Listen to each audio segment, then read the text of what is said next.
What is going down? Sourdough Squad, Spicy Squad coming together for that spicy sourdough action. Jason Aponte with me for this State of the Franchise episode. It's been a while, Jason. It is phenomenal to see you. How you doing, my boy? I'm good. Let's real quick before we get into the football stuff. Family check, mental health check. How's the family doing? How's everything going first? Hey, we're doing good. Obviously, got off to a rough start a couple weeks ago, but everything's leveled out. Things are doing well, and everything's going in the right direction. So we're doing good. I appreciate you checking on me while we were going through all this situation with my stuff. But I appreciate you, man. You were checking in on me every time I needed someone to reach out. You were right there, and I appreciate you, man. Well, this goes deeper than whatever it is that we have going on. We're, genuine friends. I care about you. And, everything's going good over here, too, with the family. COVID's on its way out. It's incredible. Is it past? Right? Is Averly doing good? Is she getting through? So it? That's what I was gonna say. It's incredible about kids, right? Yeah. How tough they are, and how scared we are as parents, right? Because I don't care. Like, give me all the sickness, I'll run through it. Give me whatever it is, but somehow it really just continues to move through it with a smile on her face, and the fever comes and goes, but it's just scary for us as parents. But these kids, man, they're tougher than we ever give them credit for, man, and they're the strength that runs through us. Absolutely, bro. That's the thing. They don't know any better. They're just like, it is what it is. They're not jaded, right? They're not like, I'm tired, man. I can't do this, right? Like, they're just young, and they're just like, you know what, man? I got a lot more to do, and we should. Like, I got a stuffy nose, but I still want to watch my shows and play with my toys. We good. Exactly, yeah. And Avery's loving this. Like, she's just sitting there watching Super Y the entire time, and she's just like, hey, do you want a gummy bear? She's loving all this or whatever. So she's doing different, man. Absolutely, but it's going to be fun, man. We get to kind of take a step back, get to talk about some 49ers football. It's been a while for you and I to be able to chop it up together. There's been some stuff that's gone down. Again, we had the actual real 49ers State of the Franchise went down since we've been away. We've had a bunch of, I guess, reports come out, and we'll start there. We'll talk about the viability or lack thereof of what we think has been being said. Obviously, let's start with Deebo Samuel. You had the report from Jeremy Fowler come out on Sunday saying that he has not rescinded his trade request. Essentially, update, there's no update. Everything's still the same. Then yesterday, you hear from Aaron Wilson of PFN come out and say there is optimism surrounding a huge Deebo Samuel deal that could be coming here anytime now. Just what is your overall take? Has anything changed for you? Because I know you've been steadfast with Deebo's going to get paid. It's nothing like all this crap is just crap, essentially. Has anything changed for you? Where are you sitting with all this kind of Deebo Samuel stuff? No, it doesn't change anything. Deebo's going to get paid, as I've thought the entire time, and I'm not trying to take a victory lap. Oh, wait, yeah, I am. But wait, we'll take the victory lap when the deal actually gets done. But here's the thing. Jeremy Fowler dropping that off on a Sunday, 8:30 Pacific time, that feels like, him. Or no. He dropped the Jimmy stuff off at 8:30, and we'll talk about that. But with this, it really felt like this is no change, and everybody's got to have content in one way or the other. But Jeremy Fowler seems to be the conduit of all of this, right? Mm-hmm. He reported the trade request first, right? Like, he was the one who had it. I think it was him and Darlington together both put it out there. Right, exactly. So is Jeremy Fowler seems to be the conduit of Deebo in terms of what it is. But here's the thing, Brad. No trade request needs to be rescinded at all. And here's the thing. After the draft, if nothing happened, then that's it. There's no trade request that needs to be rescinded. He went to mandatory minicamp. Seems like the 49ers and him have a good understanding of what's going on. When you hear George Kittle on the, on the Bus podcast, Busting with the Boys with Will Compton, he's talking about, my deal got done right before training camp. Fred Warner's deal got done right before training camp. Same deal. So it's nothing that again, I didn't expect it to take this shape. So I'm not sitting here acting like, yeah, I knew it was all part of the plan. This isn't all part of the plan. But at the end of the day, I knew that this was eventually going to happen. So it will happen. Deebo's going to get his deal. And the first soft target is going to be the first day of training camp, which would be, they report on the 26th. That means the first day of training camp is the 27th. Can't wait to see you, by the way, Brad. Yeah, it's going to be a movie. That is the first soft deadline. And I wouldn't be concerned after that, but that's the first date that you should really kind of pencil into your calendar as the deal needs to be done either before this or on this day. Absolutely. You're 100% spot on. Do you have any actually, before we get into a little bit of the Deebo situation, I thought underrated talking point from George Kittle on with Bussin' with the Boys was the fact that he straight up said, I was not going to show up to OTAs or mandatory minicamp, but Deebo did. So I think, just contextually, obviously, we look at George Kittle as the number one 49er leader, that guy who is just the voice almost of the 49ers, kind of like what Joe Staley was at a certain point. It's kind of shifted to Kittle. Kittle said, hey, I wasn't going to show up to OTAs. I wasn't going to show up to minicamp, but Deebo did. So it is a good sign, at least for moving into the right direction. Terry McLaurin got signed. Our Okay, so let's just all right. Look, Brad. I did a group therapy call-in show for the people that asking Brian. You asked yesterday we did a call-in show. Unfortunately, I know you probably missed it. Because we had some people call in, but let's just get it out, Brad. This is it. I think this is our moment now for us to get it out, let it go, group therapy type thing. Mm-hmm. You can't hold on to things from the past and people that don't want you anymore, right? These are this is our healing. This is our healing time. So let's talk about it.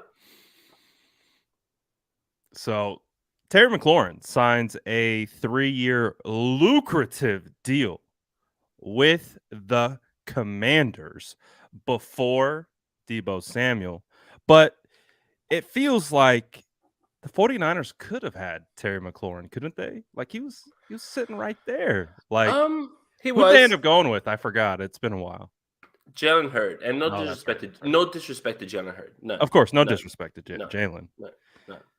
But and the reason why we're bringing it up like this is because I was talking about this on the show the other day of how before we even met, we bonded over this. We bonded over Terry McLaurin hype because we both of us were into the draft and no one was talking about Terry McLaurin. They're talking about Paris Campbell. They're talking about Curtis Samuel in that same room. And I think both you and I came with the same opinion that those are the wide receivers. They're cool, but they're not the wide receiver that should be hyped like they are. It was. And by the way, I love Curtis Samuel.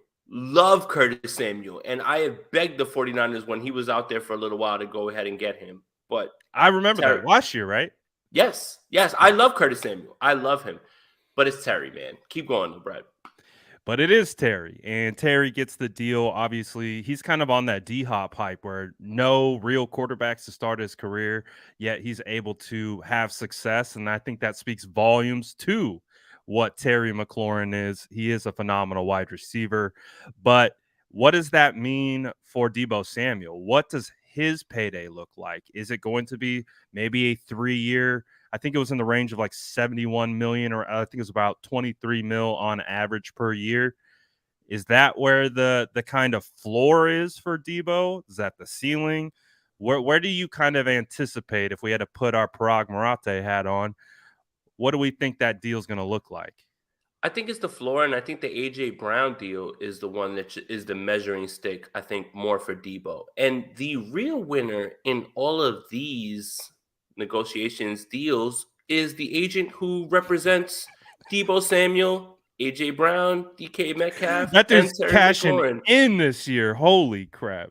Brad, there's going to be a discussion that needs to be had, right? The 2019 wide receiver group that is out there and the 2020 wide receiver group that is out there. Justin Jefferson's going to ask for $1 billion when he Yes, and he'll gets a probably shot. get it. Yeah, when he gets a shot. CeeDee Lamb, Brandon Ayuk, those guys, right? And then you flip to 2020. I mean, you flip back to the year before, Deebo, DK, AJ Brown, Terry McLaurin. We're literally looking at a group of wide receivers. And I'm not talking about money. Forget this. I'm just going to geek out because I love wide receivers. You are literally looking at some of the best wide receiver groups that you've ever seen in the history of this game. Mm-hmm. And that's no hyperbole in no way, right? Like I'm not Skip Baylessing this and I'm going over the top. These are some of the best players that you've ever seen play the position. Yeah. And what you were just talking about with Terry, 1,200 yards every year. He's had, get this, 9 different quarterbacks during his time. And guess what? As much as you may not think of Carson Wentz, he's probably the best quarterback that Terry McLaurin is going to ever play with right now. So with this, Deebo Samuel's deal is going to fall somewhere closer, I feel, in my opinion, especially because of the year that he just had, which is unprecedented. Mm-hmm. Remember that. He didn't just have a good year, or he didn't just have a great year. Created a new position. Created a whole new position and is completely unprecedented. It's going to fall closer to the A.J. Brown deal, I feel, than Terry. The Terry deal is the floor, and that's a good thing. That's a good thing. That's why I think DK Metcalf is sitting and waiting as long as he is, right? But Deebo's deal is going to fall closer to A.J. Brown's deal than it is Terry McLaurin's deal. I agree 100%. I really think they want to see that 100, that triple figure number. And again, like when we're talking about, what was it, 71 mil? That 100 milli just looks, it hits different. And with, like you talked about just now, the unprecedented nature of Deebo Samuel's season last year, because we're all 49er fans. We all watch the games. You take a step back, there wasn't a whole lot going for the 49ers offense outside of Deebo Samuel as a spark when it comes to explosive plays. It was Deebo. Brad, can you pull up Justin's comment? The last one. Sky Moore is my wide receiver 4 out of this group. Oh. Out of this group. No. The entire NFL? No. Sky Moore is my wide receiver 4 out of this entire group. I forget, it's Jameson, it's Garrett, and it's, goodness gracious, and Olave. Those are the 3, and those are the 3. But Sky Moore, my goodness. Justin, I got 2 shares of him in Dynasty, and I couldn't believe that I was able to, grab onto him. And guess who Patrick Mahomes is working out with right now? It's Sky Moore. Goodness gracious. If this show is talking about real football, but if so you mean MVS isn't going to cut into the workload and volume of Sky Moore? Not worried about Marquez Valdez-Scantling. Sky Moore is the wide receiver to manage. I don't want to say the other word. Manage in fantasy football. There you go. But yeah, Justin, Sky Moore, I'm super excited, man. I can't believe it, man. The 49ers get to see Sky Moore this year. He's going to line up across from Emmanuel Mosley. He's going to line up from Charvarius Ward, potentially Jason Verrett. So we're going to find out if you're going to see that return on investment. Wait a minute. The 49ers. My favorite narrative ever is going to rear its head. Revenge game, Charvarius Ward against the Kansas City Chiefs. Sign me up. You need to have a soundboard, so we can hit the button, the air horn. Burr, burr, burr, burr. Yeah, what we 100%. Do, 100%. It's coming. It's coming. But the Deebo Samuel thing, to kind of put a bow on it, I think it's just a waiting game. Yes, we understand Deebo Samuel is playing football for the San Francisco 49ers in 2022. If it's beyond that, an extension would be needed.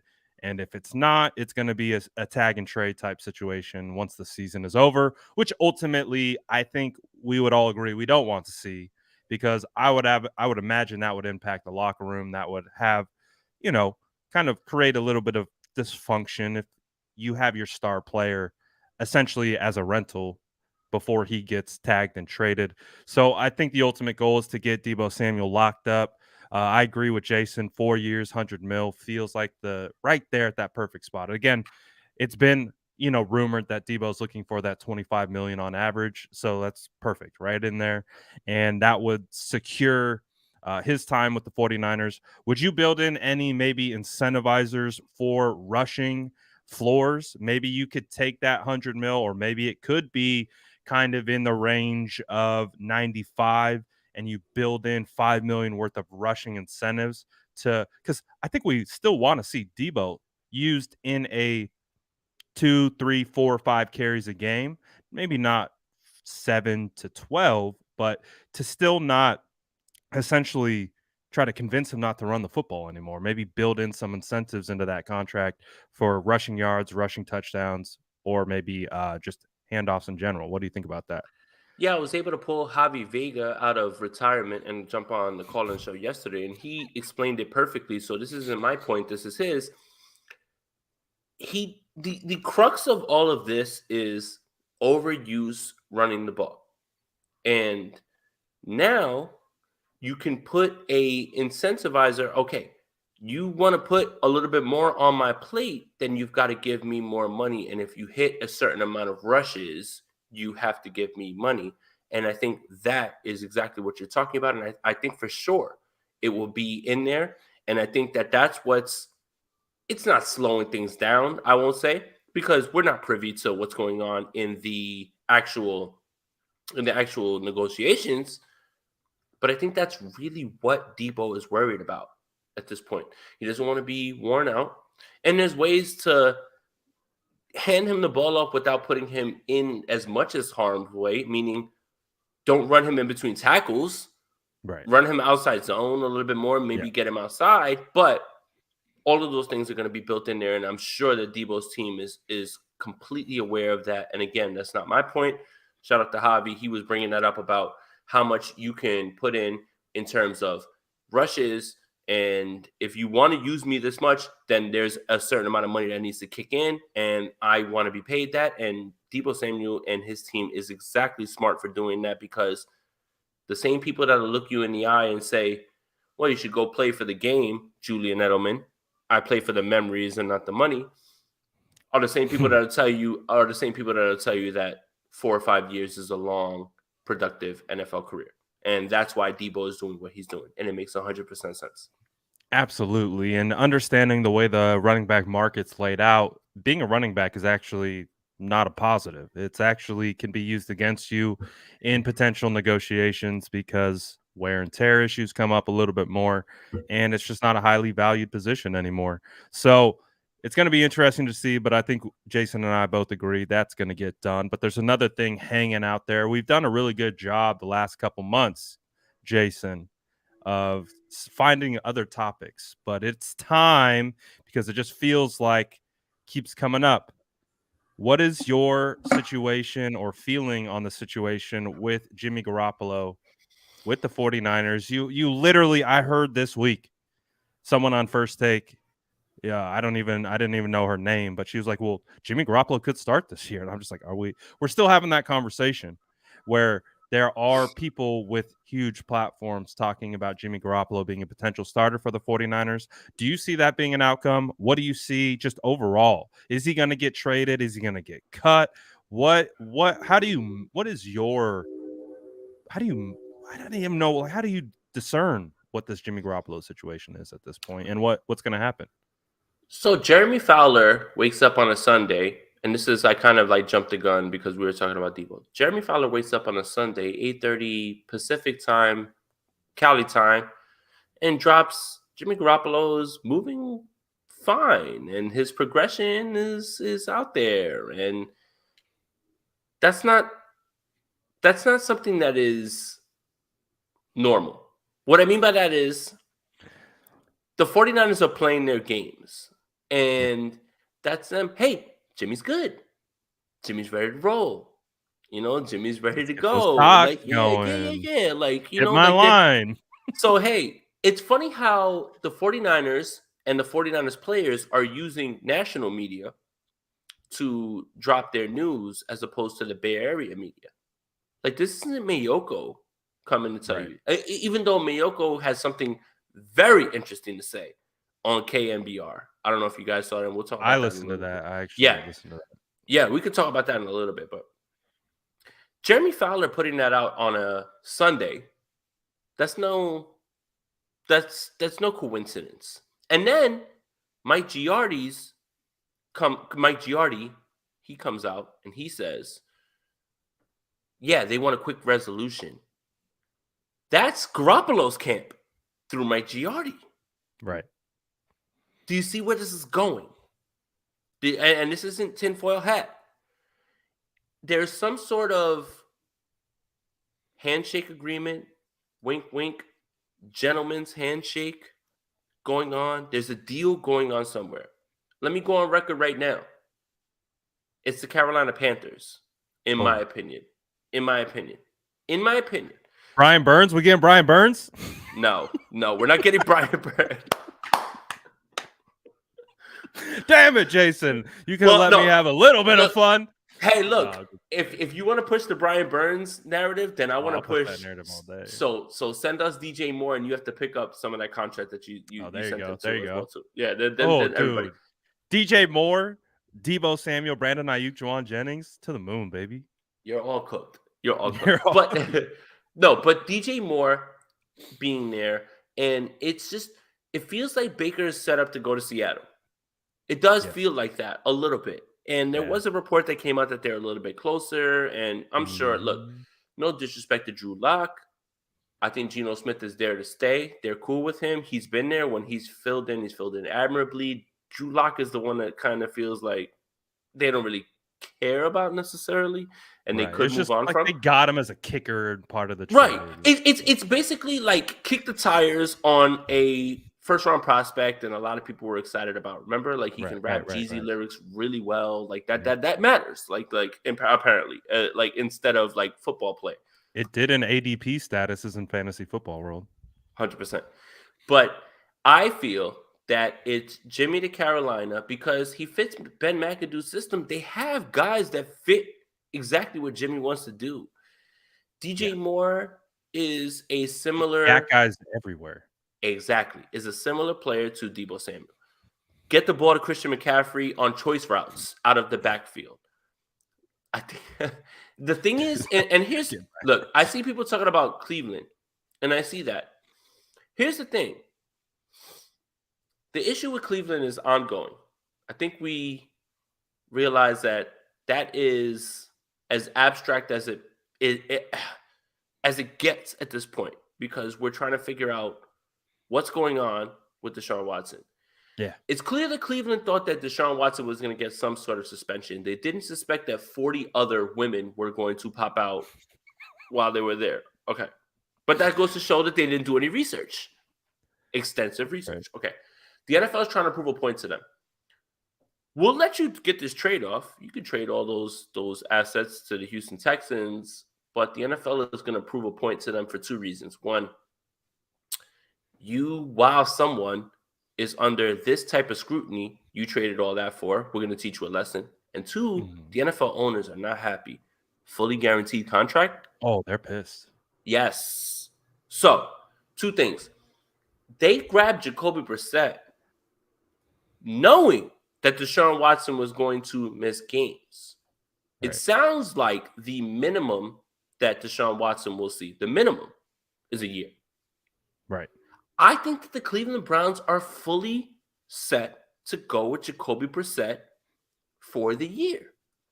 And that doesn't mean that Jacoby Brissett is better than Jimmy Garoppolo. Let me explain that one more time, because people seem to lose that when we talk about these things. Daniel Jones isn't better than Jimmy Garoppolo, but the New York Giants aren't going to waste a year of what they can get out of him and see what they can get out of him with Brian Daboll to get Jimmy Garoppolo. That doesn't mean that Daniel Jones is better than Jimmy Garoppolo. Their plan, and this is the Cleveland Browns, their plan is to roll with Jacoby Brissett. And you know what else? Jacoby Brissett can win games in this league. You can win with him. The other thing is, moving Jimmy Garoppolo to the Cleveland Browns does not make them a contender in a stacked AFC. Right. The AFC is absolutely loaded. Russell Wilson went to Denver. The Chargers are ready. Yeah. The Raiders are good. Yes. Did you forget the Chiefs still live there? Mm-hmm. The Colts are good now. Mm-hmm. The Bills are ready to go. Did you forget Lamar Jackson still plays football? Who? Big Truz? So moving Jimmy Garoppolo to the Cleveland Browns, sure, it might make you a fringe wildcard team, even with that roster. Right. You're not winning a championship with him. You're not. And Jacoby Brissett, this is the part that's going to get people upset. Jacoby Brissett's not better than Jimmy Garoppolo, but Jacoby Brissett can put them in that same fringe wild card spot for much less money. Much less money. Fraction of the cost. That's why the Cleveland Browns are not going after Jimmy Garoppolo. They're not. They're just not. Jacoby Brissett can do what Baker Mayfield did. They can't.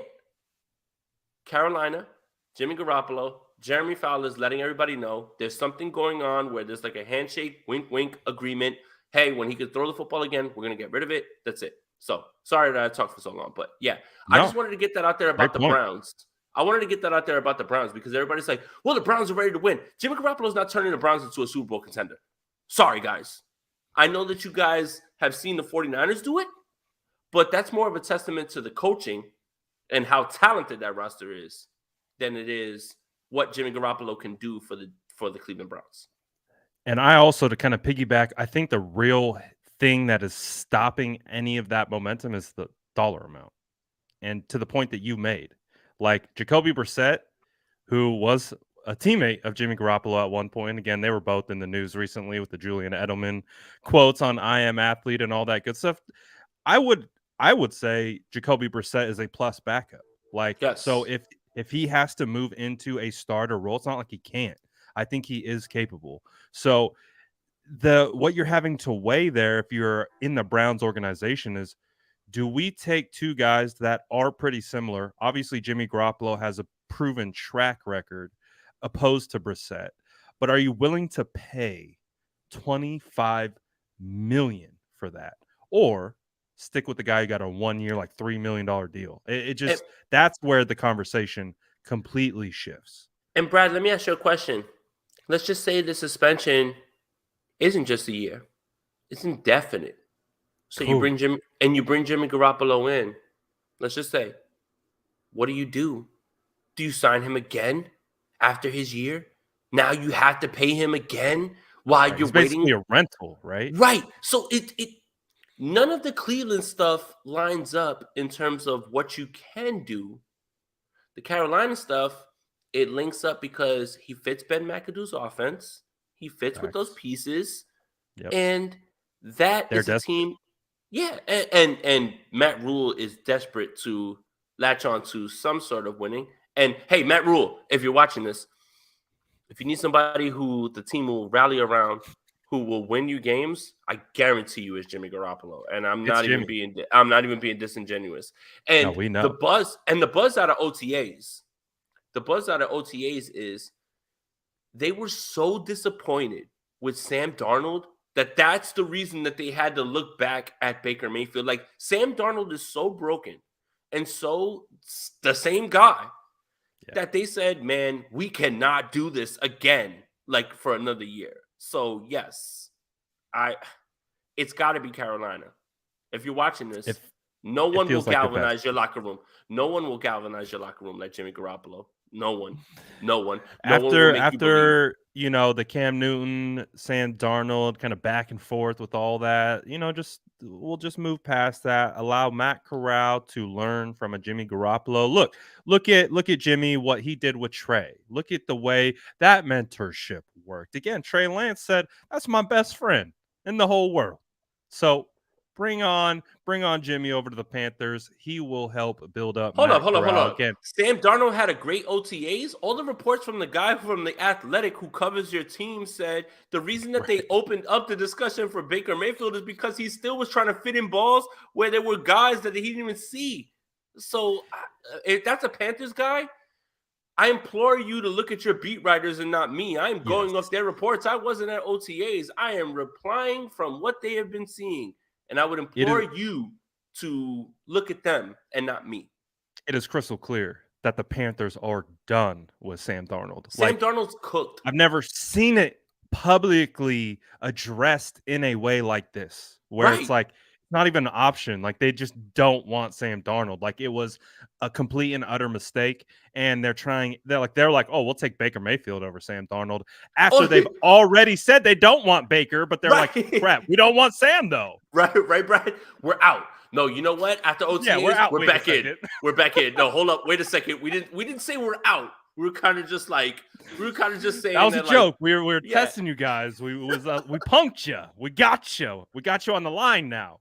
Like, no, like Sam Darnold is toast in Carolina. Like it is not like I've never seen anything like it. And again, to the point, like we're just joking about, but they literally said, we are not interested in Baker. Baker's camp came out and said, we are not interested in the Panthers. And then almost immediately they're like, wait a second. We'll kick the tires on Baker. And since then it's been like this fake Baker hype. That's not, it's fake. It's just for media consumption in the sense of leverage, right? Leverage, feeling like they are looking for Jimmy Garoppolo ultimately, but they don't want to overextend again, like they overextended for Sam Darnold. And they understand they don't get 2 years of team control, 3 years they got 1 year of an extremely expensive team controlled asset at quarterback who's coming off a surgery. So it's not like a slam dunk for the Panthers, but I think they're very aware that they are out of options, and Scott Fitterer is going to be on the hot. We know Matt Rule is as good as gone if they have a losing season, but that shifts to the GM as well, who has done a pretty decent job of drafting and building the team around them. But that goes out. You wanted exactly. But it goes out the window when you can't get the quarterback position right, and you miss so badly on Sam Darnold. It puts all that stuff, like fans don't care at a certain point. They're just like, you can't get the quarterback right. So we want someone who is going to get us the quarterback right. At least Jimmy Garoppolo, for all the trash he gets, he can bring a level of stability that veterans have. Yes. Competency. And I've been there before. I've been to the mountaintop, maybe didn't actually reach the ultimate goal, but he's been there. He's proven that, hey, he'll put the 49ers, in a bit of a hole, but he's also proven to get them out of the hole. It's like it's a double-edged sword with Jimmy, but it's also the intangible aspects. He is a good leader. He's a locker room guy. Take it for what it's worth. They need that right now. So seems like a good fit, but ultimately, do you feel like the 49ers are going to have to eat a huge portion of that contract in order to facilitate a trade? Or do you think they're just going to sit and wait and say, Panthers, it's up to you to come and just take the entire thing, take his whole, I think it's 26.9 million, and just take it? What do you think it comes down to? It won't be a large portion. And let's be clear, what Jimmy Garoppolo is being paid to be a starter somewhere is still peanuts compared to upper echelon quarterbacks. Right. Like, he's only going to be making, I think Sam Darnold's, what is Sam Darnold's 5th-year option that they picked up? 23? 23? That's up there. Yeah, so $3 million for a winner with a jawline who can galvanize your locker room? If the 49ers took on, let's just say the injury guarantee of it, the 7, right? And they paid 21 for a winner? Come on, man. That's peanuts. That is peanuts for a starting quarterback. That's it, bro. Like, it's not 18.5. So 18.5. Okay. That's a lot, actually. That's way more. His 5th-year option was 18.5, and he was what, the number 3 pick? 4? 3 or 4. One of those. Okay. All right, so that is a substantial upgrade. But when you're talking about starting quarterbacks in this league who have done things, that's not a lot. That's not a lot for a quarterback. So I think the 49ers will have to eat some of that. That's fine. But if the Carolina Panthers send a pick, the 49ers will eat whatever it is that they need to eat, $7 million, $8 million. That's cool. What do you think that pick looks like? Oh man, in my best case scenario, in the Doctor Strange multiverse of madness, Optimistic, like third round, third round, Yep, third I round, agree. third round, third round. Just give us that third rounder and we'll be fine with that. And that's what the 49ers eat. The 49ers eat from 3 to 5. And, Fred Warner's a third rounder, and so is Kittle, so right? he's fifth rounder, but Fifth rounder. So 3 to 5. Yeah, like 3 still to good 5. Like value. that's what Yeah, that's what they eat. absolutely. Yep. They do eat in those middle rounds. So do you think there is a world though that exists, because you kind of alluded to it earlier? I actually saw the audio from you. I think you had reposted it yesterday. I saw it today before we came on, of Matt Mayoko talking about this situation, and I think he pretty much said, like, I would kind of be shocked at this point if Jimmy Garoppolo gets moved. Do you think that's a range of outcome? And if that happens and no Panthers come calling, no Browns pick up the phone, do a price check, what happens then? They have to make the right decision and cut him.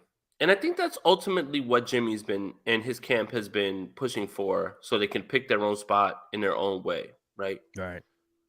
They just have to do it at Sign a this point. deal, I think, for pretty much whatever they want. Like, it doesn't have to be this 25, 26, 27 hanging over their head. They can just No, start fresh. you have to cut the cord and just get it done and rip the Band-Aid off. Because if you're Jimmy Garoppolo, let's just say you're Jimmy Garoppolo, and the 49ers come to you and they say, well, we'd like to keep you as the backup, but we need you to take less money. What do you as Jimmy Garoppolo say? No. I want every single dollar. Yeah, cut me. I want every single dollar or cut me. That's it. Why would you take less money? And I would push this to anybody who has, everybody who's watching this has a job. Mm-hmm. Your boss says, I want you to have someone ahead of you and you train this person and I want you to take less money. You would say the same exact thing. So yeah, you got to cut it. You have to cut it. Give me my severance package or pay me my money. Yeah, that's it. Absolutely. That's it. It will be ongoing. I guarantee you, Jason, it will not be the last time that we talk about this. Before we get into Justin's question here, do us a favor. Make sure you smash the like button and, of course, subscribe to both Jason Aponte's channel. Here you can see on the screen. Make sure you like it up, sub it up, do all that good stuff. You know the vibes. You know it helps us out. We really do appreciate all the support. It's really good to see everyone back for the state of the franchise. It's been too long. But Justin wants to know. A lot of the stated franchise episodes on YouTube popping up too, man. I've noticed that. That's kind of funny. I'm glad you saw it too, because I thought I was tripping a little bit. Hey, we're trendsetters, baby. Hey, you know the vibe. You know what? Hey, do your thing, man. You love it, but just make sure you know. Just cut the check. That's it. Hey, you do what you want to do. Just cut the check. That's it. Not even cut the check. Like, say thank you, appreciate you, bro. Like, just a little attaboy will do. Keep going. I love it. Pet Boys up this year. Let's go. Justin says, would Jimmy take 2 years of playing in Carolina and split his $20 million contract over 2 years? Worst case for him, he's got job security 1 more year. What do you think about that? That would be on the Panthers to do that, but they just drafted Matt Corral. And then I would ask the Panthers this. Does Jimmy Garoppolo push you to a championship? The answer is no. Does Jimmy Garoppolo put butts in the seats and you might win a game or two here or there under him and feel good? Yeah. But again, plans. Let Corral play at this point. Like, see what you have in the kid. You're done with Darnold. Right? Like, PJ Walker's not the answer behind him, even though PJ Walker is an amazing story and he's played, he's played his, 100%. I will not slander PJ Walker. But in Jimmy's case, this is the best. But for Jimmy right now, what Jimmy's going to do next year, no matter where it is that he plays, if he does play, is auditioning himself for another role the year after because his contract's over. So if the Panthers decide to do this, that's good for Jimmy. But I would ask Jimmy, like, I would ask the Panthers, what are you doing? Like, why did you draft Corral? Like, you should let Corral cook. Like, you could win. You'll win 8 games, 9 games with Jimmy, maybe. But that's not enough to push me away from trying to see what the kid has. And here we are with the Panthers and me right now in this decision, and us kind of talking about this situation that we've had with the 49ers the entire time with Jimmy. But yeah, I think that the Panthers want to roll with Corral. And if they want to have a stopgap right now this year, which is what Jimmy is, this is why the Panthers make sense.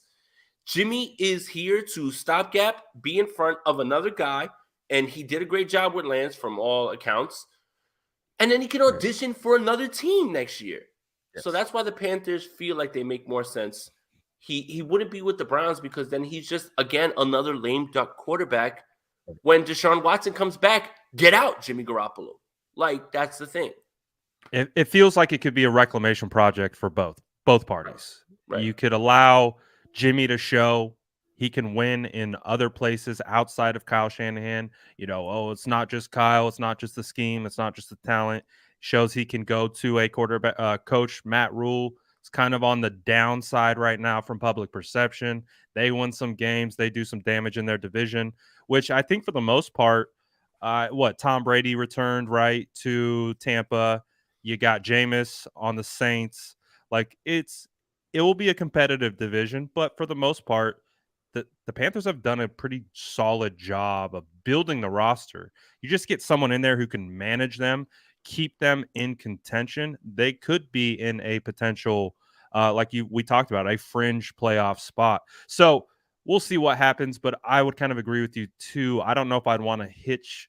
If I'm the Panthers, I don't know if I'd want to hitch, or Jimmy for that matter, my wagon to the Panthers for 2 years. Get that 1 year going. All you need is that what have you done for me lately, recency bias. And if it goes in the right direction, Jimmy could then leverage a single year into another big payday. If he really does turn it around and turn around the Panthers, that will only elevate his stock ultimately in the long run. So I would imagine it would be a 1 year situation. The Panthers would have to pay for it, but kind of Jimmy too. It's a situation where they need each other, right? Because outside of that, what's Jimmy doing this year? My biggest issue, though, with cutting Jimmy is I don't want to see him go to Seattle. Like, I know a lot. I get it. Like, it's Jimmy, and Jimmy has shown a propensity to put himself in bad positions and put the team in bad positions at times. But something tells me, my gut is telling me, he goes up there with gum chewing Pistol Pete. The vibes start flowing. Jimmy feels comfortable. He doesn't have Shanahan yelling down his neck every 2 seconds for not reading the safety or the underback linebackers. You got Pistol Pete putting his arm around. Well, it's all good. We'll figure it out. I can't lose to Seattle Seahawks 2 years in a row with Jimmy Garoppolo at the helm. I can't do it. I'll be on suicide watch. Nah, Brad. I think you got it backwards. Walk me off the ledge, my boy. Walk me off the ledge. The electricity of the home opener, Jimmy Garoppolo versus Trey Lance. That would be fire. Give it. Give it. But, flip side, if they lost, Trey Lance led 49ers lose to the Jimmy Garoppolo led. Oh my, you know those Twitter streets. The blood would be pouring. You would have the NFL draft scout swinging. I was going to say the Raptors. Daniel Kelly lobs all day, and whoever it is that just like are always parked in my mentions saying a bunch of nonsense. I don't want it. I don't even want the chance of it to happen. You know what, man? I love chaos. I want it. I'd love it. And you know what? I think it would be cool too, right? Like in this way. He comes back, home opener. 49er fans, you deserve to he deserves to be applauded for the things that he's contributed. And that's the thing I think is lost in all of this. We're all in a rush to move on from Jimmy because we wanted to be Trey, right? Like, I get that. And I understand you. But at the same time, it would be kind of cool if Jimmy Garoppolo pulls up in Seattle and he pulls up to the home opener. I'm going to be at the home opener. That's the game that I have for sure circled, the home opener. This year it'll change. I think hopefully they'll win because you and I went to the home opener last year. But I would applaud Jimmy Garoppolo. I would. He did what he could, and he did what he did, and he rejuvenated this fan base. He rejuvenated this team for the little time. He just couldn't get it done, and that's it. That's the nature of the business. I'm not mad at Jimmy either. I just don't Me want him either. to beat us. That would Me make either. me go crazy.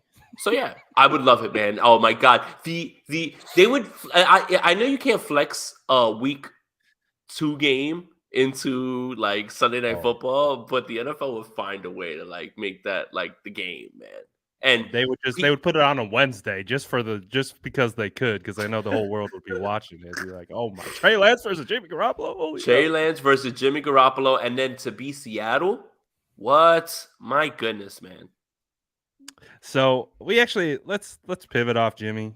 I think we've beaten that horse pretty good. What do you think about Trey Lance? I don't think we've talked too much since OTAs or minicamp, really. We had Peter Schrager go on to Pat McAfee show today, talk about how Trey Lance has grown leaps and bounds. He's in the building. He's taken over the leadership role. Par for the course with Trey Lance. Everything that we've talked about in the past, it feels like it's moving in the right direction. Yeah, and Peter Schrager talking about him working out with guys. That's stuff that has been happening. And again, I never really had any question of what Trey could do in terms of leading men and his work ethic. That was never really a question or anything like that. I think that right now we're just stuck in this like dead area. Yeah, exactly. Coach has got it, man.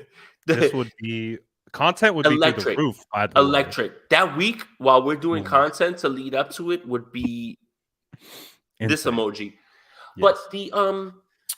But the thing about Trey is this, and it's just dead zone time for everybody trying to fill in content.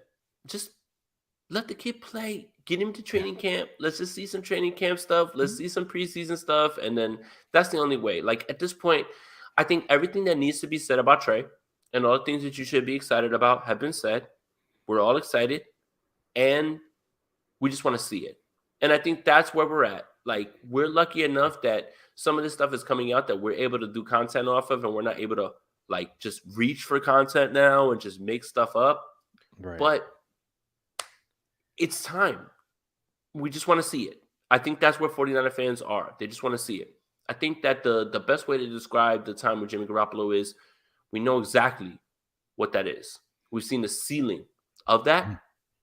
And now we want to know what the ceiling of the unknown is. And that's where we're at. Right.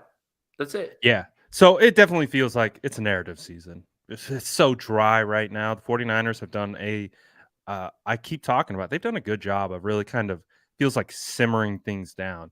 They have not been putting out a ton of content, but it does feel like it is strategic in the sense of the dogs have been barking, and we've been barking a lot. And by just kind of slowing things down, kind of feels like people like, oh, well, let's go watch the Warriors, or let's go do this, let's go do that. And it kind of, it doesn't become as big of a topic anymore. Obviously, it's starting to pick up now because we're hearing the reports Jimmy Garoppolo's throwing that then reignites the conversations around the quarterback. But it is narrative season. Until something happens, nothing's happening. So let's talk a little bit about some 49ers football, though. I saw you tweeting about some PFF lists. What are your thoughts on some of these lists that PFF has been? Feels like PFF, I'm trying to decide or discern if they're trying to lightweight start some stuff with 49er fans this year, because they know we are an active group and we defend our own. And it might not look positive, but hell, it generates engagement for sure. So I'm going to stop attacking PFF because I don't want that to become my brand. Okay, because somebody was like, oh, this is so on brand for you. Bro, Spicy Aponte is the brand, though. Yeah, but not against just one particular base, right? Like, or just one particular news outlet. The thing is so many national media or just media outlets have realized shake the hornet's nest of the 49er fan base. Hell So yeah. PFF pissed me off the other day. Who should be quarterback one? Trey Lance or Jimmy Oh my Garoppolo? gosh, that post was ridiculous. You know exactly what you're doing, 100. right? With that. Okay. Now, they do have these lists that are coming out in terms of secondary, and they just did linebackers. I don't think they did front four yet. So I didn't see that today, unless they're just like unveiling that on another day. But I will say this. I don't really have any issues with the way that PFF has ranked the 49ers secondary, which was number 16 in the league.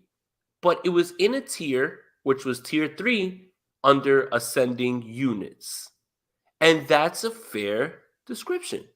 Yeah. It's oddly enough, the ones that they were right behind were the Carolina Panthers. See how that works? But then my issues with that is they have Emmanuel Mosley starting, Charvarius Ward starting, and Jason Verrett at nickel corner. Well, for two reasons that doesn't work. One, we don't necessarily know the health of Jason Verrett, and Right. two, if Jason Verrett was healthy, you're not going to put Jason Verrett in a place where he needs to run fit and put his body in harm's way and tackle Oh, he's running a backs coverage at guy. exactly. He's a boundary corner. The person Yes. that would be in nickel would be Emmanuel Mosley, and you would have Ward and Verrett if that was the case. So that was my first issue with the secondary thing. The second issue was replacement level safety play that they had. Okay, you want to say that about Jaquiski Tartt? I say no, but that's your opinion. But then doesn't safety play imply Jimmy Ward? Mhm. There's two safeties. That was my issue. Like They only talked about one? right, like they're just like replacement level safety play, and then everybody's like, "Well, yeah, Hufanga played and Tart. What about Jimmy Ward? That's not Yeah. He's one of replacement the top level. safeties in the league right now. That's not replacement level." So the problem that I had was you made the ranking. I have no problem with where you rank them, especially in that tier, because you're talking about their ascending. But how much do you know about this team? How much do you know about what's going on with the team? And if you are a PFF who is in bed with the NFL, why don't you know? That's the question that I have. That was my pushback on that. Didn't have a problem with the ranking. Didn't have a problem, and I don't want to be this guy who continuously every time PFF puts out a list like, oh, they're garbage, they're garbage. I don't want to do that. I just had problems with the reasoning. And Right. that was my issue with the secondary list, not the linebacker list. And we'll talk about that in a second. I just want to get your thoughts on it. Yeah, I mean, I agree with you. I think the ranking is okay. We understand Emmanuel Mosley, when in, he has been locked down, but he has been dealing with injuries. It started last year in training camp. Remember, you and I were there, and we're looking at no Emmanuel Dante Mosley. Johnson. Kwaski was out. Jason Verrett was kind of off to the side. And so you're looking at the depth, and you're just like, oh, man. We're seeing Ambry Thomas out there. The Ambry Thomas, by all accounts, it's lightweight, not having the best training camp. So we were looking at it. We're just like, ooh. But once these guys get onto the field, we understand they have the potential to be a top tier unit in the league, but it's more of a continuity thing. You add Charvarius Ward to the mix. We don't know what the defense changes to, because I look at Charvarius Ward addition and I see more man and moving away from zone, which is what they have been historically, which changes the dynamic of the offense or defense completely, and changes the coverage group, changes the type of scheming they're doing. So that in of itself is a unknown. Like, we don't know what that man coverage, press man looks like, how locked down they're going to be in those situations.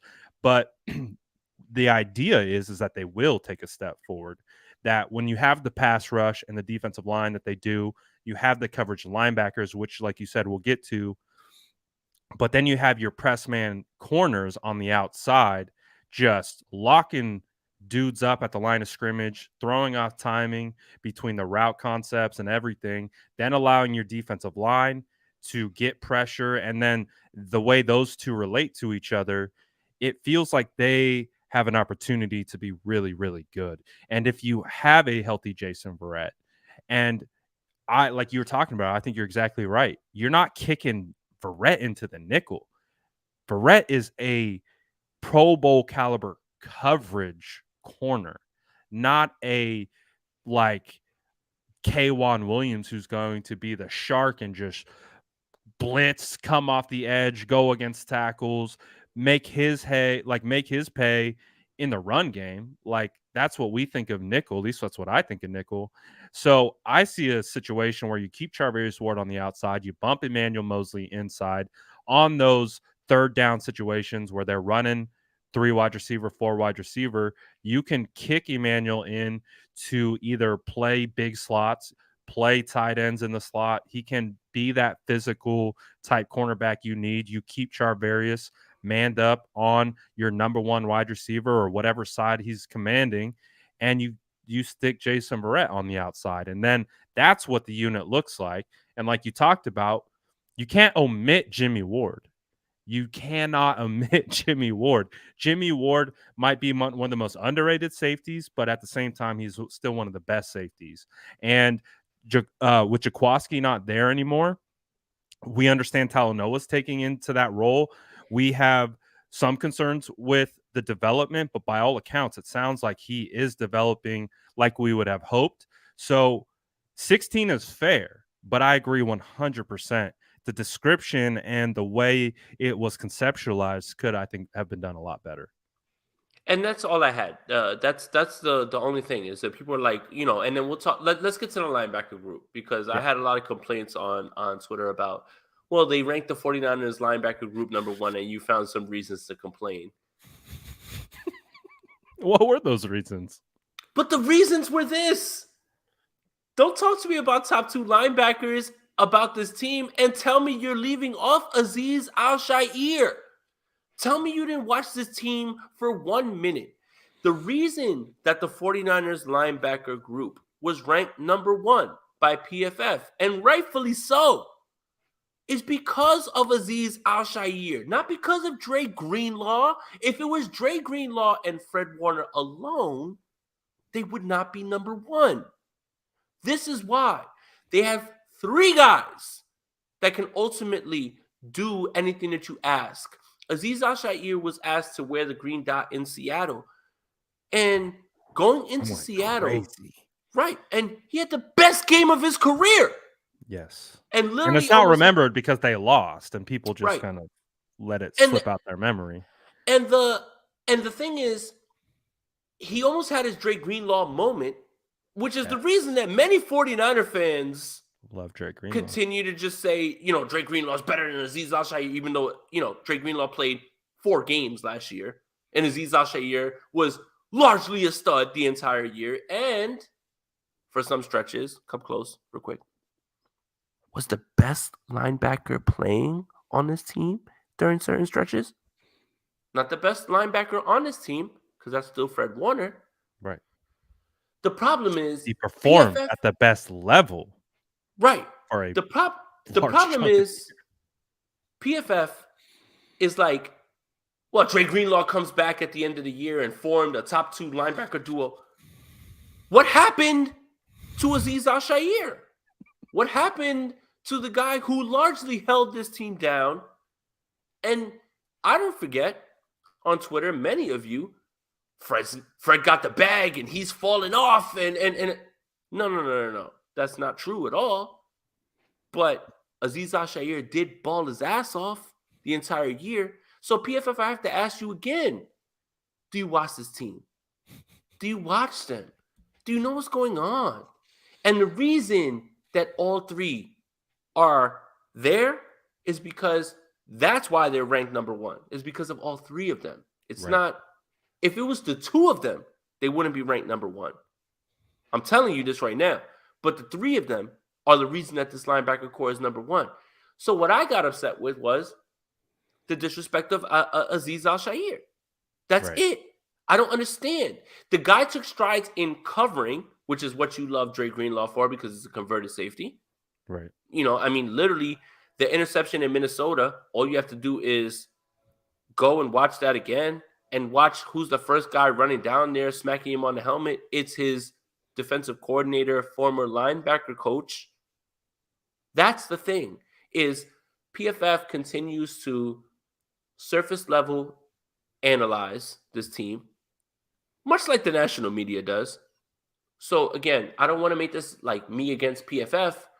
It's just when I read your description and you say when Dre Greenlaw came back at the end of the year, they formed this. Where was this praise for the guy who played 13, 14 straight games and was dominant? And that's Aziz Al-Shaair. That's my rant. Yeah.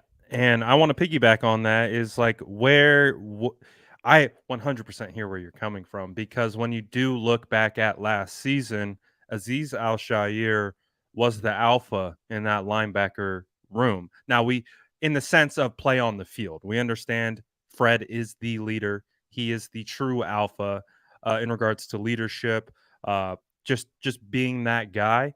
But when it came to comparing play on the field, Fred talked about it. Fred openly spoke about how I think he got paid, the expectations of that paycheck on top of being a captain, on top of being a leader, and just like it being to fruition, because he isn't a hype guy. He was a guy, third round draft pick out of BYU. Was he a safety? Was he a nickel? Was he an edge? Who the hell is Fred? What position is he going to play?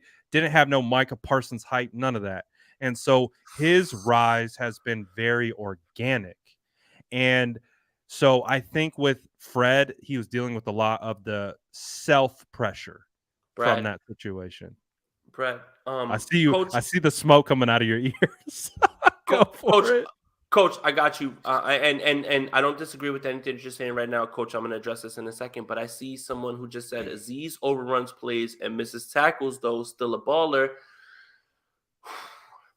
Anybody who has Game Pass, I implore you to go to the Detroit Lions game in which Dre Greenlaw got injured. Dre Greenlaw is the one that you just said about Aziz Al-Shaair. Literally, Fred Warner runs down the field after a long run from Jamal Williams and runs into Dre Greenlaw's face because Dre Greenlaw fills a gap that Fred is already filling that allows Jamal Williams to run through. That is absolutely not true. And anybody who is telling you that is trying to either just telling you something that someone told them or just not seeing what they should see. Dre Greenlaw is actually the one who runs into the wrong gap and allows runs to go the other way and go through him. He's the one who overruns tackles. And another example I will give you, it's on the film. It's on the film. So I'm not just making this up. Go back and watch it, please. I implore you. Game Pass is $9.99 right now for you to go back and look at the last year. So I implore anybody to do this. Seattle, 2020. DK Metcalf catches a slant. Dre Greenlaw takes an absolute abhorrent angle. And what does DK Metcalf do? Runs around him and takes it to the crib. I implore you guys to, as the great Rich Madrid says, watch more film. Watch the tape, pal. It's there. Dre Greenlaw didn't play that much this year, so you can't see it because he got injured in the first game of the season. It's there. And anyone who wants to have any sort of discourse with me, hit me on Twitter. I'll send you the game clips, and we'll do this. And again, I'm not trying to be disrespectful or anything like that. I'm respectful to everybody's opinions. Let's talk about it. But to say Aziz Al-Shaair is the one who overruns his gaps and lets guys go through when Dre Greenlaw is the main culprit of this early on this season is something that I would love to debate with anybody. But let's get to Coach's comment because I respect Coach a lot and I want to get to his thing.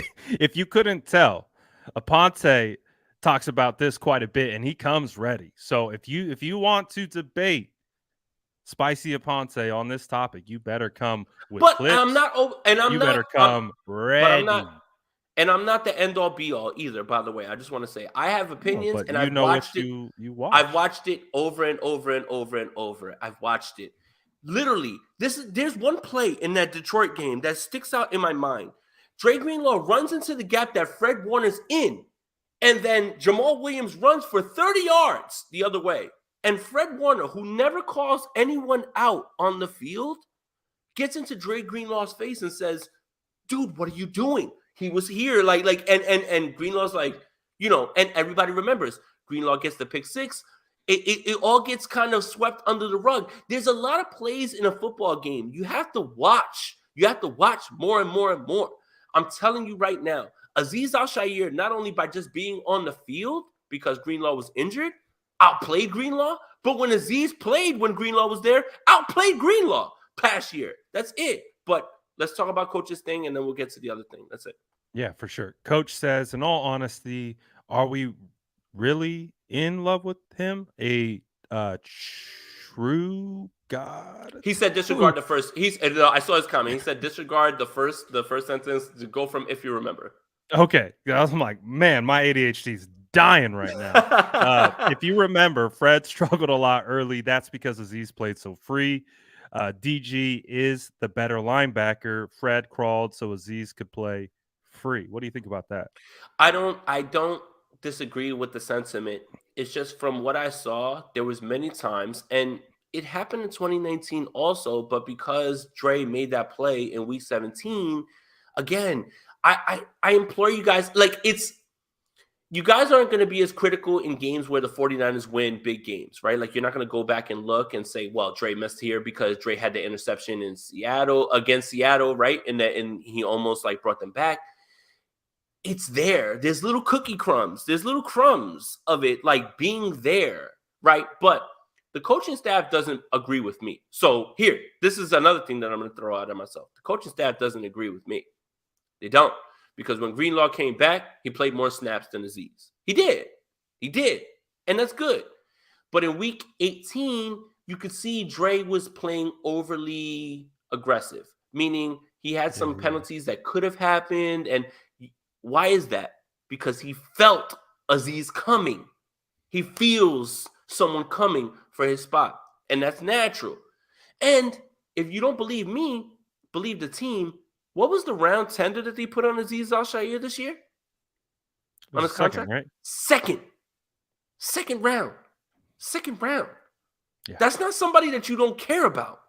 Right. Aziz Al-Shaair was just an undrafted free agent. And you put a second round tender on him? Where did they draft Dre Greenlaw? Fifth. Okay. That's all I'm just going to put out there. But again, I'm not the end-all be-all. I'm here to exchange ideas. That's it. I'm not trying to be, a dick or anything like that. No, this is healthy debate. Let's exchange. Let's just exchange ideas. Get to Coach's thing.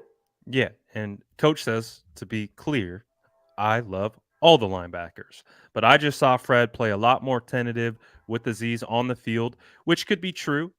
But like we said, it could also be just a detriment to Fred and the pressure he was putting on himself, not the fact that it was necessarily, oh, well, I got to play with Aziz and we got to balance each other. It felt like Fred was kind of pressing a little bit. Coach goes on to say there wasn't enough trust. His opinion, as he's saying, I prefer the pair of Fred and Dre. They play well together, which they have played well together. And the league is shifting to smaller linebackers who can cover. This is it. The game is speed now.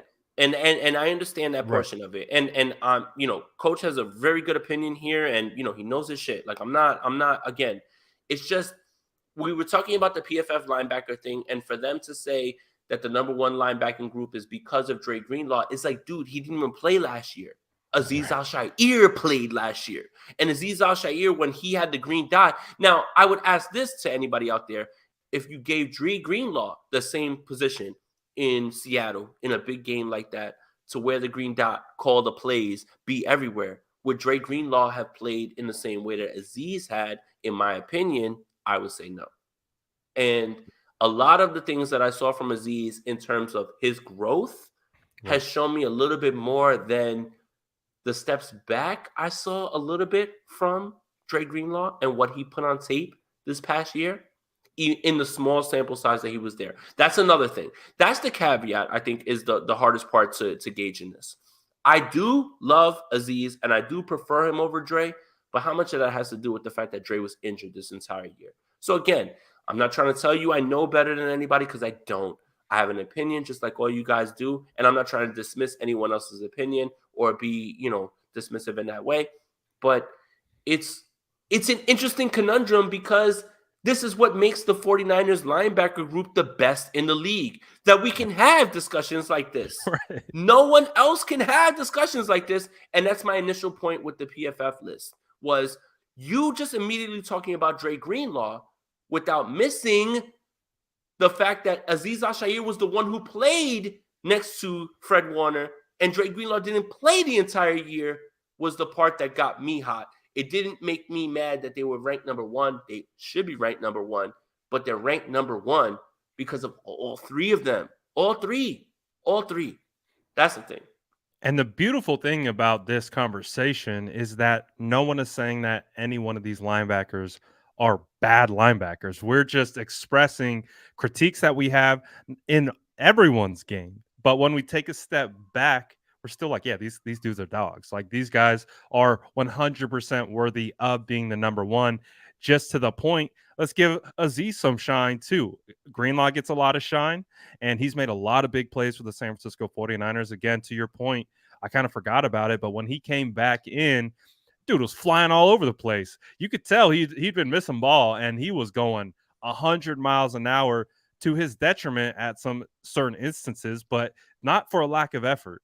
And when you take a step back as a 49er fan, that is a beautiful thing to have. Yes. When we are debating the second and third linebacker and being like, nah, this dude's damn near the best linebacker on the entire. Oh no, the third linebacker. Now he's number one. Now number two. What about Oren Burks? We added Oren Burks to the roster. Like, what's he gonna look like? That dude looks like a monster himself. Like, this linebacker core is legit. It's locked and loaded, and the fact that we can have these conversations, like, beautiful. I love it.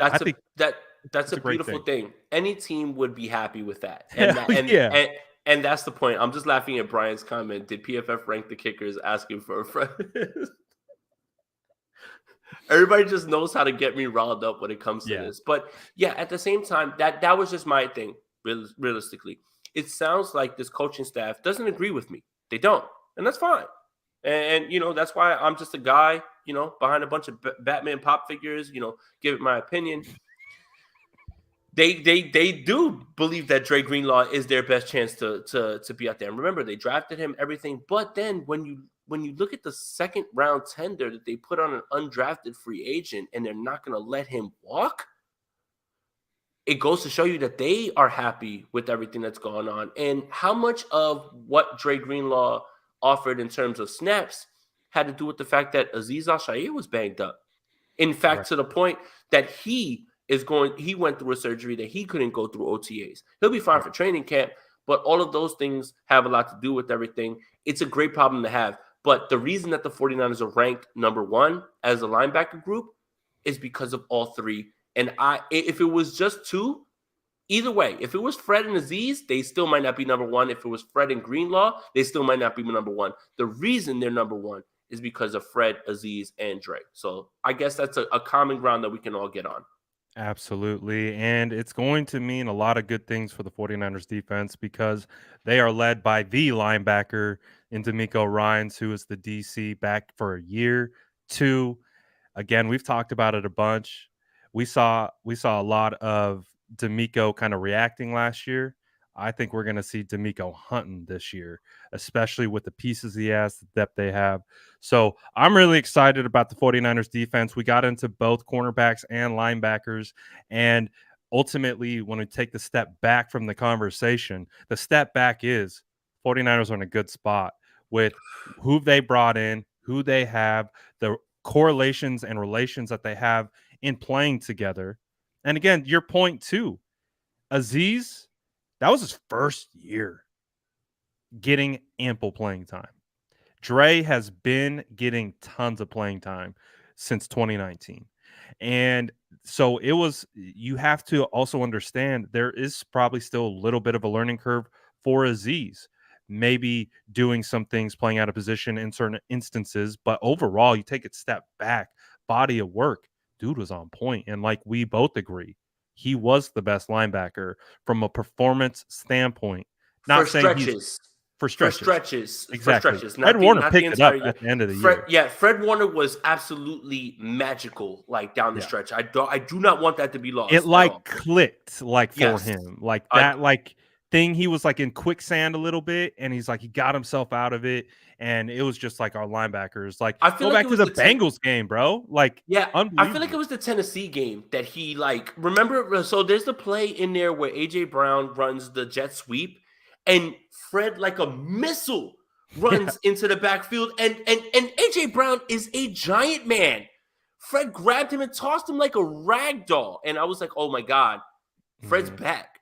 And again, how much of that has to do with what Coach alluded to, like being acclimated to other linebackers, or how much of that has to do with Fred putting a little bit more pressure on himself because he got the bag, and he even alluded to him himself.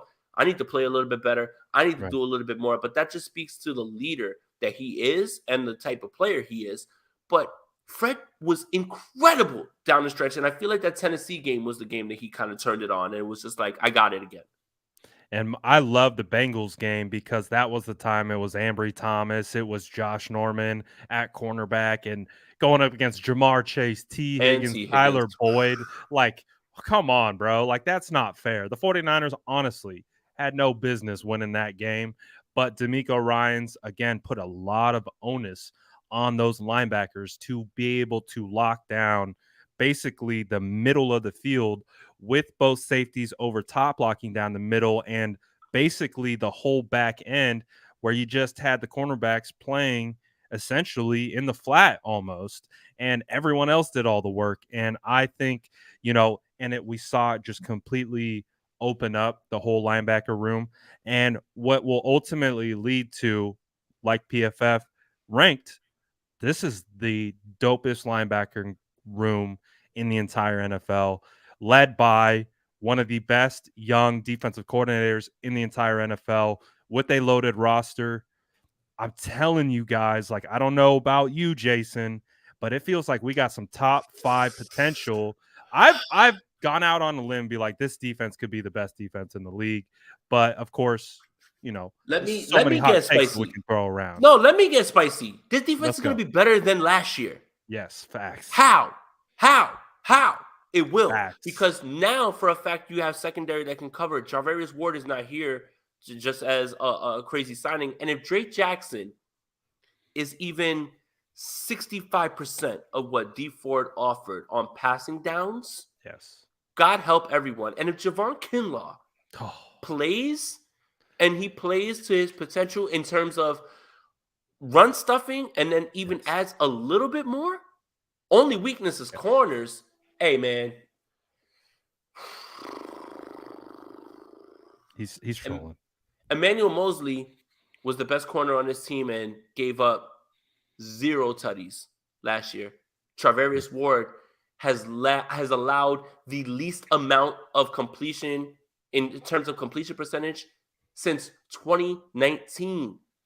And you just added him. And if Jason Verrett shows up, God help everyone. There is no trolling. The cornerbacks are not. This is the best cornerback room the 49ers have had during the Shanahan-Lynch era. And Richard Sherman played. And Richard Sherman played in 2019 when they went. It was Richard Sherman and Ahkello Witherspoon. In terms of athleticism, okay, I can give you that, maybe. But K1 made that group look a little bit better because he was playing really well at the slot. But we're talking about outside corners.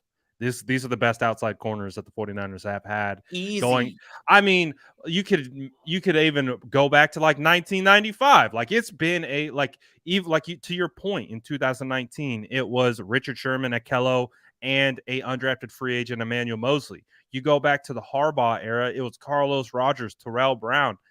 They were hugely aided. Chris Culliver. They were hugely aided by that insane Vic Fangio 3-4 deep, the freaking outside linebackers, middle linebackers, the interior defensive line, unbelievable. Created so much pressure and allowed the defensive backs to just move freely. This is crazy. This is one of the best defensive back rooms we've seen. I think I've seen since I've been about this. And since oh God, I don't want to get all crazy, but Dion, Eric Davis, Tim McDonald, Brandon Hanks,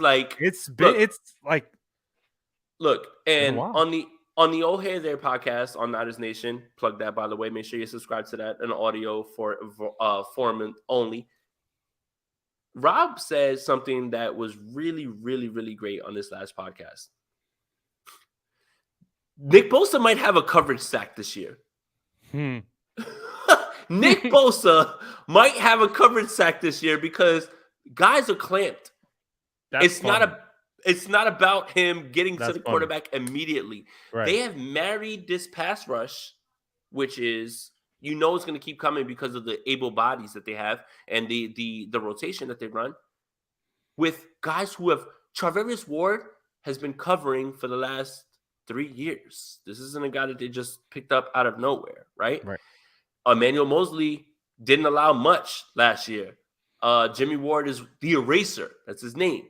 The one little question mark is just what will Hufanga do with his extended snaps? But Nick Bosa might have coverage sacks this year. That's insane to think That's that. funny to think about. I love it, dude. I'm hyped for this defense. I'm telling you, like, that's why when people talk about, and not to go on a tangent or anything, but when people talk about Trey Lance in a vacuum, it's like, bro, this is a team game. Like, it's complementary. Offense has to complement defense. Defense has to complement the offense, and special teams has to complement both. If you want to be successful, you got to be somewhat successful on all three phases, at least 2 out of the 3. You can go far if you are successful on 2 out of the 3. The 49ers have done it. Just go back to the Jim Harbaugh era. 2011, Alex Smith was not world beating anyone. It was run Frank Gore, and run Frank Gore, kick field goals with Akers, then let your defense just absolutely suffocate any opposing offense. And that's how they won football games. Time of possession, elite defense, elite special teams, literally how they went 13-3 off the back of a 6-10 season. Like, the recipe is there. And with Trey Lance, he just has to not make a lot of bad plays. He can make bad plays. He can make wow plays. It just has to be even. If he can be even with it and play within the structure, do all those types of things, this defense, just like it did last year, can carry this team into the playoffs. It doesn't have to be Trey Lance like everyone keeps talking about. Trey Lance can grow at his own pace. If you have this defense playing at a top 5 level, that means they're winning football games from defensive play alone. So that is what's got me so hyped. I know a lot of the focus goes to Trey Lance, all that kind of stuff. What's Trey Lance going to do? Like, okay, I get it. But this defense, man, is special. And I'm very, very excited. Health is wealth here. If they can stay healthy, keep all these bodies on the field, they got the depth now. I'm pretty excited about it, man. I'm pretty freaking excited about it. And you know what? Most of the time when a rookie cornerback who plays snaps in the NFC Championship and down the stretch becomes your cornerback too. You know what Ambry Thomas is now? Depth. Cornerback 4. What are we talking about with this? He went from CB1 to cornerback 4 in an offseason, basically. And that's not a knock on Ambry. No. It's just this team is locked and loaded on defense, playing complementary football. The 49ers are one of the few teams that can actually play old school football and get away with it. Punch you in the face on defense, keep the game close. We're going to run the ball, punch you in the face on offense, and just make enough plays to beat you and wear you down. And if I could quote the great Marshawn Lynch, not a lot of mom will be ready to let a team run over and over and over and over and over. Straight through over through your face. Run through a face. That's the goal right there. And this 49ers team, if I'm trying to get you hype, I'm hype. I'm ready to go. It's June. Football's going to be right down next month. Yeah, this team is ready to go. They're loaded. 100%. And I'm loving this conversation. We're talking football now. Let's end it on this question. Yep. Let's get from Baller. Again, make sure we got another content creator in the building. Make sure you show him love. Yo, he says Eric knows his shit too, man. You need to tap in with him. He says, Brad and Jason, if you had to put a percentage on how often we play man versus zone, what percentage would you figure? I'll toss it to you first. 50-50. And they can do whatever they want. That's the best part about this, is they can do whatever they want. In 2019, they were cover 3. You know why? No disrespect to Uncle Sherman. He couldn't cover people one-on-one like that. No. Charvarius Ward can. Get cooked off the line. Right. Charvarius Ward can. Emmanuel Mosley can. Jimmy Ward can help you up top, which will help a lot with Hufanga. They can play whatever they want. This is why this team now is the most dangerous, because they can play free and clear in different ways that they've never been able to do during the Shanahan-Lynch era. I will put it at 50-50 at this point. It's going to depend on matchups, but I would say that they can do whatever they want because they played largely zone against Cincinnati when Norman and Ambry were there, because you have to insulate them, right? Like, you can't just leave them out there. Now you have 2-man guys. This is the first time the 49ers have had this. Now imagine if Jason Verrett plays. And imagine what you can do. You can run straight man. You might be able to run straight man 75 times, 75% of the time, and have Emmanuel Mosley in the slot covering. And just let Jimmy just roam, just like literally just watch the quarterback's eyes and be like, pick and choose where he's going to go. Ooh, and boy. it just changes everything. This is the first time the 49ers have been able to marry a pass rush with straight up, I don't care who it is, Jamar Chase, T. Higgins, Tyler Boyd, bet. Let's run it however you want to run it, and let's get you that way. Cooper Kupp, Allen Robinson, maybe Odell Beckham. We'll see in a little bit. Yeah, we can run however you want to run. And if you watch the NFC Championship game, unfortunately, a lot of the catches that were allowed was because Ambry Thomas was afraid of being smoked up top. And he just gave a lot of cushion. Like, literally, Stafford would get the ball and just turn and just be like, bang it on Odell Beckham for 3, and he would get 9, right? Like, and that's not his fault necessarily, because he's trying to take the safe route. But this team now can do whatever they want to do, and it don't matter who you have. Tyler Lockett, DK Metcalf, don't care. Michael Gallup, Tolbert, CeeDee Lamb, we don't care. AJ Brown, Devontae Smith, and Jalen Reagor, we don't care. That's the thing that they, for the first time, the 49ers have done, is invest in corners. And when you want them to do it in the draft, but they got a young guy who has been successful since 2019. If I sound juiced, you should be juiced. That's the best way I could put it.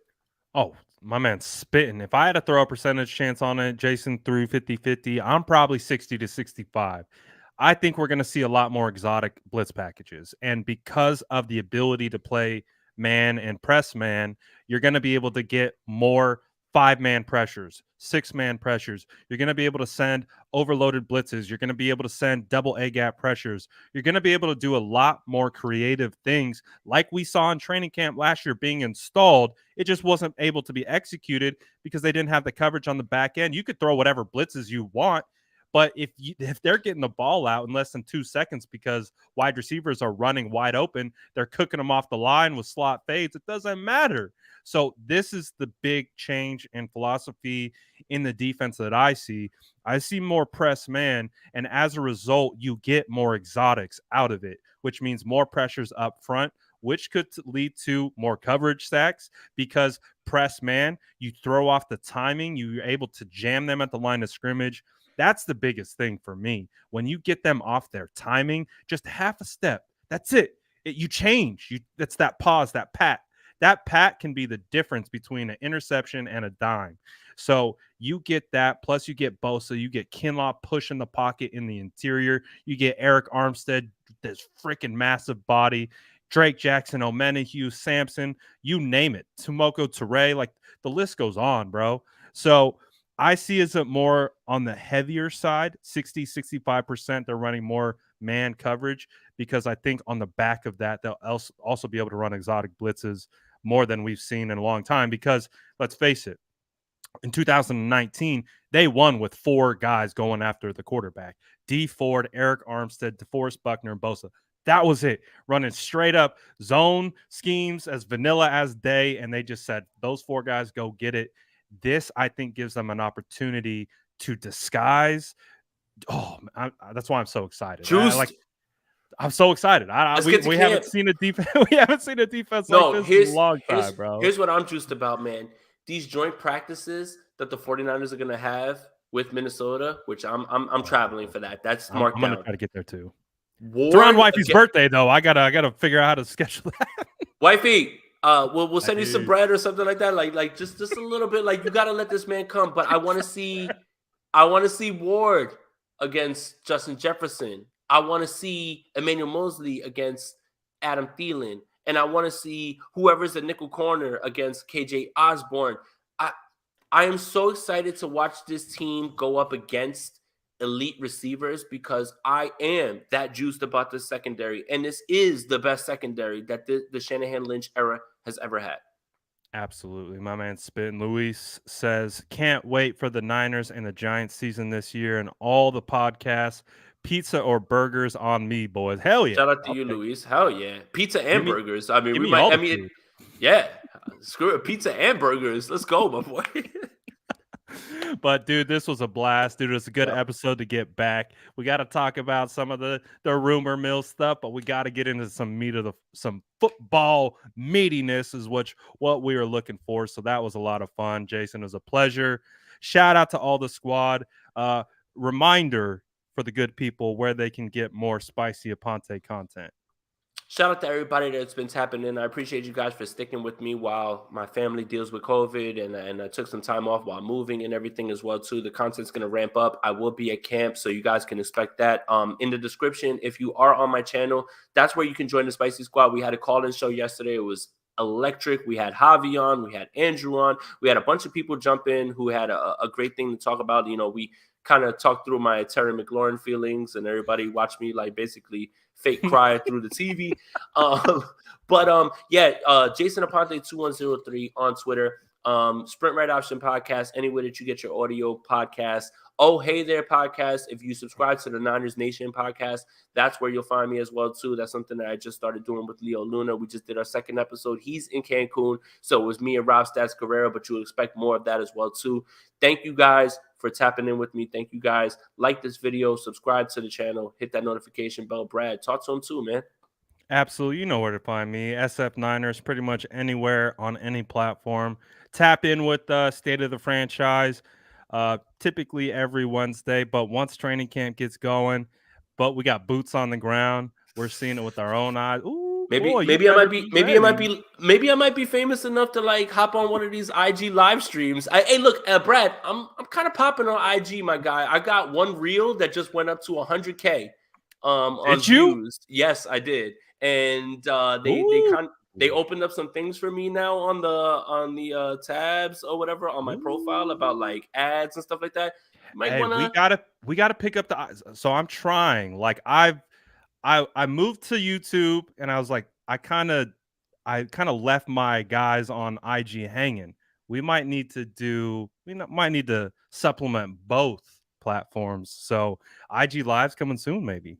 Hey, I mean, right now you're looking at a guy who's about to quit his day job and just be a TikToker, right? At this point, man. Like, I made one reel and it went to the moon. Like, I promise you, my noties are banging off of a stupid reel. Like, I can't believe it. Like, it's ridiculous. And yeah, you know the vibes. Hey, you love to see it. You love to see it. So, but content right now, we're off-season mode. So a lot of the stuff we're doing behind the scenes. So we're getting prepared for training camp. So when training camp is going, we aren't thinking, we're just executing. So get ready, stay locked in. Content's going to be through the moon this year. And we appreciate all you guys for subbing to both channels, liking both videos, and supporting both of us on this content journey. We really do appreciate it. But for now, Aponte, Sourdough, Brad, we out. Peace.